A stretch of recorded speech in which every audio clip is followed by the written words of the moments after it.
نہیں، کوئی شکوہ نہیں ہے مجھے۔ اس کی اتنی قربت پر آئلہ کا دل بے ساختہ دھڑکا۔ سوری یار، اس دن میں بہت غصہ کر گیا تھا، مجھے اتنا سب نہیں کہنا چاہیے تھا، اور یہ 2 دن ریان کی وجہ سے بہت مصروف رہا ہوں، اسی لیے آپ پر دھیان نہیں دے سکا۔ اسے کمر سے تھام کر قریب کرتے کہا تو وہ نم آنکھوں سے اسے دیکھنے لگی۔ کیا میں نے پولیس کو انوالو کر کے سچ میں غلط کیا ازمیر؟ معصومیت سے پوچھا تو ازمیر کو اس پر پیار آیا، تبھی بے ساختہ اس کا ماتھا چوم گیا۔ نہیں میری جان، آپ نے جو بھی کیا میری اور ریان کی بہتری کے لیے کیا، آپ خود کو پریشان مت کریں، میں ریان کو سب بتا چکا ہوں، وہ خفا نہیں ہے آپ سے۔ ازمیر نہیں چاہتا تھا وہ مزید اداس رہے۔ میں ملی بھی نہیں ریان سے، اسی انداز میں افسردگی سے بولی تو ازمیر مسکرا دیا۔ کل مل لیجیے گا اپنے بھائی سے، پر پہلے ذرا اپنے شوہر سے تو ملے۔ مسز ازمیر شرارت سے اس کے چہرے پر آتے بال ہٹاتے کہا تو وہ جھیپ کر سر جھکا گئی، جبکہ ازمیر محبت سے مسکرا دیا۔ ریجینا، کیا میں براڈ کو لے جا سکتا ہوں؟ کچھ ضروری کام ہے۔ کل رات سے ریحان نے ریان کو بیڈ سے ہلنے نہیں دیا تھا۔ نیند میں بھی وہ ریان کے چہرے پر درد کے اثرات دیکھ سکتی تھی۔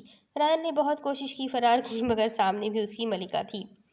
ریان کو ضروری کام تھا، تبھی اس نے پاشا کو میسج کر کے بلایا۔ ریحا اس کا کبڈ سیٹ کر رہی تھی، جبکہ ریان بے بسی سے اس کی پشت کو گھور رہا تھا، تبھی پاشا وہاں پہنچا۔ خبردار پاشا، ایک تم اور ایک تمہارے براڈ، دونوں کو سوائے کام کے کچھ سوچتا ہے بھلا؟ ایک عدد بیوی بھی ہے تمہاری، جاؤ اور جا کر اسے وقت دو۔ ریحا تو صبح سے ریان کے بھاگنے کی کوشش سے تپ چکی تھی، تبھی پاشا کو لتاڑا۔ مگر ریجینا، ایک جانب براڈ کا حکم تو دوسری جانب ریجینا کا وہ بیچارہ پھنس کر رہ گیا تھا۔ جاؤ یہاں سے، ریحا نے آنکھیں دکھائی جب وہ بے بسی سے بیڈ پر بیٹھے ریان کو دیکھ کر رہ گیا۔ سافٹی، آئی پرامس، میں 1.5-2 گھنٹوں میں لوٹ آؤں گا، پلیز ابھی جانے دے۔ پاشا ہار مان کر وہاں سے نکل گیا جب ریان نے بیڈ سے اترنا چاہا، مگر اس کی آواز پر ساکت ہوا۔ میں بتا رہی ہوں آپ کو، آپ نے بیڈ سے ایک قدم بھی نیچے اتارا تو مجھ سے برا کوئی نہیں ہوگا۔ وہ اس وقت فل غصے میں تھی، جبکہ اس کی دھمکی پر ہاتھ اور ازمیر کے قدم ان کے کمرے کے دروازے پر ہی رک گئے تھے۔ یار سافٹی، مجھے سمجھنے کی کوشش کرے، مجھے بہت ضروری کام ہے، پلیز۔ وہ جو دنیا کو جوتی کی نوک پر رکھتا تھا، یہ چھوٹی سی لڑکی اسے پوری طرح اپنی مٹھی میں قید کیے ہوئی تھی، اور وہ باخوشی اس قید پر راضی بھی تھا۔ آہا، ساری دنیا کو اپنی دہشت سے دہشت زدہ کر دینے والے براڈ کو اپنی بیوی کے ترلے کرتے دیکھ کتنی خوشی ہو رہی ہے، کاش میں بتا پاتا جیجا جی۔ ہاں، شرارت سے دھیمی آواز میں بولا تو ازمیر نے بمشکل اپنی مسکراہٹ کا گلا گھونٹا۔ آپ کو اپنی پرواہ نہیں ہے نا، بالکل بھی؟ قسم کھا رکھی ہے جو خود کو تکلیف دے کر مجھے اذیت دینے کی، مگر میں بتا رہی ہوں، میں مزید آپ کا یہ ٹارچر برداشت نہیں کروں گی۔ اس کی تکلیف کا سوچ کر ریحا کی آنکھیں نم ہوئی تھی، اور یہی آ کر تو ریان کاظم پگھل جاتا تھا۔ یار ایک تو مجھے سمجھ نہیں آتا، تم بات بات پر رونے کیوں لگتی ہو؟ خبردار اگر ایک بھی آنسو نکلا تمہارا تو۔ ریان نے بے بسی سے اسے گھورا جو سی کر رہی تھی، مگر اس کی دھمکی کے پیش نظر آنسو بھی روک رکھے تھے۔ اگر آپ آج یہاں سے اٹھے تو میں روؤں گی، بہت زیادہ روؤں گی، پھر آپ کی ان گھوریوں سے بھی نہیں ڈروں گی۔ ریحا اب بھی اس کے رعب میں نہیں آئی تھی۔ ہاں ہاں ہاں ہاں، فکر مت کرے بھابھی ماں، براڈ یہیں ہے، کہیں نہیں جا رہے، اور جب کوئی ہم سے پوچھے گا تو ہم کہہ دیں گے براڈ نامی بیسٹ کو اس کی بیوی نے جورو کا غلام بنا کے رکھنے کی قسم کھا رکھی ہے، اور وہ بخوشی راضی بھی ہے۔ ہاتھ مزید برداشت نہیں کر سکا تو کہا لگاتے بولا، جس پر ریان نے اسے خطرناک گھوری سے نوازا، جبکہ ریحا بے ساختہ جھیپ گئی۔ ہاشا، مجھے ایسا کیوں لگ رہا ہے کہ تمہیں اپنی زبان کی مزید ضرورت نہیں رہی؟ تو کیوں نہ میں اسے کاٹ کر پھینک دوں؟ وہ جو پہلے ریحا کی وجہ سے جھنجھلایا ہوا تھا، ہاتھ کی بکواس پر سرد انداز میں بولا۔ ہاں، جن کی بیوی کے سامنے نہیں چلتی وہ ایسے ہی مجھ جیسے مسکینوں پر غصہ نکال کر دل ہولہ کر لیتے ہیں۔ کر لے، اللہ نے الگ سے حساب لینا اس زیادتی کا۔ ہاتھ اس عزت افزائی پر منہ بسورتے ہوئے بولا۔ ہاں، خود تو تم نے ڈائریکٹ جنت کی ٹکٹ بک کروائی ہوئی ہے نا، جھوٹوں کا بھی حساب ہوگا بیٹا، اور تمہارا تو خاص طور سے ہوگا۔ ازمیر نے اسے آنکھیں دکھاتے ہوئے کہا۔ میں نے کون سا جھوٹ بولا ہے؟ ہاتھ اس کھلے الزام پر بلبلا کر رہ گیا، جبکہ ریحا ان تینوں کو آپس میں مگن دیکھ روم سے باہر نکل گئی۔ بیٹا، یہ جو عشق نامی روک لگوا کے بیٹھے ہو نا، اچھے سے جانتا ہوں میں، معصوم کسی اور کے سامنے بننا۔ ازمیر نے اسے گھورا تو اس نے تھوک نگلتے پہلے ازمیر اور پھر ریان کو دیکھا۔ ہاشا، ریان نے سرد آواز میں اسے پکارا، جو کبوتر کی طرح آنکھیں بند کر لینا چاہتا تھا، مگر جانتا تھا یہ خطرہ آنکھیں بند کر کے بھی نہیں ٹلنے والا۔ جی ریان بھائی،